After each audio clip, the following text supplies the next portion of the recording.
Good evening here at 5:30. I'm Todd Kuntz. Glad to have you with us. The landscape of the classroom is always changing. The Idaho Education Association has named two key issues that they feel are important to solve in the next legislative session. Eyewitness News 3's Braden Wilson is here with us in the studio to tell us more about what these two issues are. Braden. Thanks, Todd. Today I was able to meet with many of our local teachers. I wanted to find out how they feel about the two issues the Idaho Education Association wants to address in the upcoming legislative session.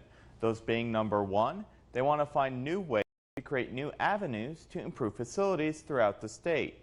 Number two, they want to address behavioral health in classrooms. We have to address this legislative session in order to make sure that, number one, our students are safe in their classroom. I also spoke with Idaho Representative Marco Erickson.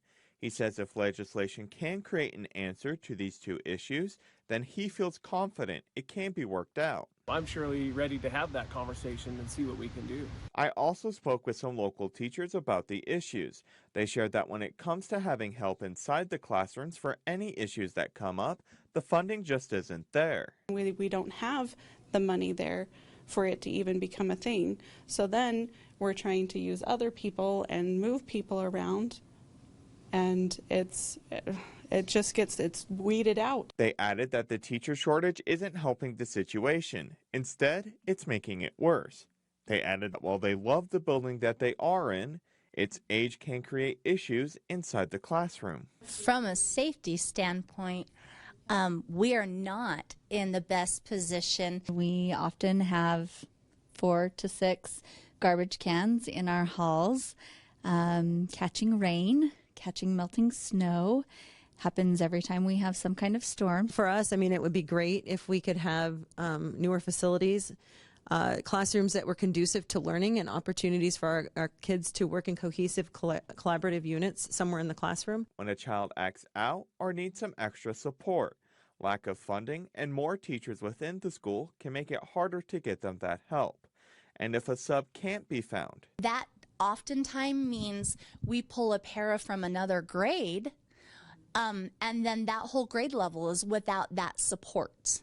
And so then we've got an even bigger gap in supports for our students. They added they love the aides that come and help out. I also asked the teachers what they feel could be a viable solution. Here's what they had to say. Come join us in a classroom. Talk to us, ask us questions. It is a very different world teaching now than it was even when I started teaching. When you come in for 15 minutes, 30 minutes, an hour, you are seeing a blip of everything else. You're not seeing that we're not eating lunches because we're trying to catch up on things and we're trying to move aides around. You're not seeing that. The teachers also encouraged lawmakers to continue to invest in education. Marco Erickson encouraged any teacher to reach out to him, as he is willing to try and help them out. Todd, back to you. All right, Braden, thank you for that. If you'd like some more on this story, you can find it on our website at news3now.com.